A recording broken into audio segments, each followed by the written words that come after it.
Each and every Sunday, the Billboard 200 comes out. That's the Billboard 200 albums chart, the top 200 albums in the United States in terms of consumption, as Billboard defines it. That comes out each and every Sunday. This show airs on Friday nights, and we're going to give you the chart 2 days early. We'll go over to our good friends at Hits Daily Double. The title says The Chart Final, little homage to The Carter 6 that just dropped. Morgan abides, debuts abound. Let's see how this all shook out. Morgan Wallen adds another 209,000 units to his already swollen coffers this week, as I'm the Problem spends yet another week at number 1. Meanwhile, no fewer than 3 debuts land in the top 5. Now remember, Addison Rae dropped last week. She'll debut this week. Lil Wayne dropped last week. He'll debut this week. So there's lots to look at here. Let's see how everything sort of stacked up. The biggest of these is the Carter 6, Lil Wayne's album. That's going to come in at number 2 with 114,000 units sold. It was a very polarizing album. People loved it or hated it, and a lot of people had things to say about the beat selection. I pontificated on this show last week. Why wasn't Drake a part of the project? Why hasn't Drake been a part of projects like the Carter 5 and recent Lil Wayne releases? I asked the same thing about Nicki Minaj. Nicki Minaj did hop on the Band from New Orleans remix as of this week. That's actually the first song on YouTube Music's released playlist, which is their sort of New Music Friday equivalent over there. If you use Spotify, it's their New Music Friday. A little underwhelming for somebody of Lil Wayne's caliber. You'd hope that Lil Wayne, 150, 140, at least 114, I would say, especially for a hip hop album. Hip hop tends to stream pretty well. Does that change that Lil Wayne is one of the greatest rappers of all time? Absolutely not. And also, first week sales do not mean what they used to at all anymore. So not too much to read into there.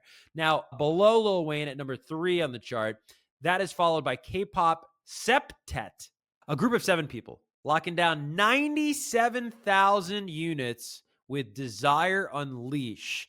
K-pop, of course, huge with physical sales. I'm sure that was largely fueled by physical sales, and the streams were pretty good for ENHYPEN as well. So 97,000. Now, that's kind of what I'm saying, though, is like Lil Wayne, you'd hope would be worth less than 20,000 units more than ENHYPEN. ENHYPEN's huge, but Lil Wayne, with the track record, with 20 years in the game, with the amount of promotion going into the Carter 6, it was a highly anticipated record. Did Drake post the Carter 6? I don't even think he posted the Carter 6. Why is Lil Wayne Drake's profile picture? I don't know, man. It's none of my business. At number 4 is Addison Rae, whose debut got 48,000 units. If you follow Addison and this album on the internet, you would be like, she's a phenomenon. She did all these interviews. She did the New York Times. I saw her on some cooking show. She did the Therapist podcast with Jake Shane. She was getting mobbed in a car in New York City by fans. She did a concert at the Box in New York City, this very risque nightclub, very unique place. Did another performance in the UK at the Box. One of the songs off the project got certified, something ridiculous, like double platinum, very high certification. And all of that amounted to 48,000 units. That's great. But like, it's weird sometimes, just the disparity of the internet and then consumption. I saw somebody with 3 million followers that I see in my For You page a lot on TikTok. The content is big because a lot of people just hate it. It's very irritating content to this particular artist. I find them to be irritating. 3 million followers. And I was like, wow, their biggest song has like 1 million streams. So it doesn't always correlate. It's weird. Moving down the list, SZA's Unstoppable SOS rounds out the top 5. That's new, by the way. If you don't know about this, albums, if they're huge albums, they never leave. They're just up there forever. Turnstile, which has been turning heads on the festival circuit, secures an impressive top 10 premiere. Turnstile only sold 37,000 units of that record, and it's a career high. If you saw the crowds that come out for their shows, you would imagine they would be like 100,000 unit debut. But I think it's important where we want different things from different artists, like Lil Wayne, you probably do want to stream his music because it's a great vibe. Like whether you want to listen to the lyrics or if you're playing video games or you're working, hip hop's always a great vibe. The beats in the background, you're going to want to stream that, right? You're throwing a party, you're going to want to stream that. Turnstile, you're going to want to see them live. You're going to want to see that band live. Instead of buying the CD or the vinyl, or if there's a physical available for Turnstile, you're going to maybe save that money for going to see the show because their shows are so crazy. And it's not unlike if an artist comes out, let's say you love an artist, but they come out with a memoir, or an autobiography, a book about their life. And you might be like, man, I love their songs. I don't really care what they were like in high school. But then there are artists where you're like, bro, I don't even like their music, but I got to read that book.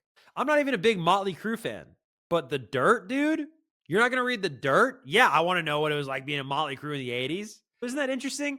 You can love somebody's music, not want to read their book.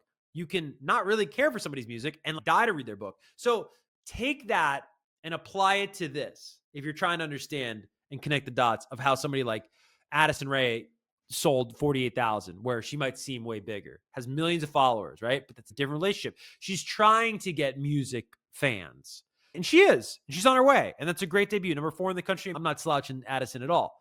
Turnstile, live act, powerful live. I've seen them. Incredible. Amazing.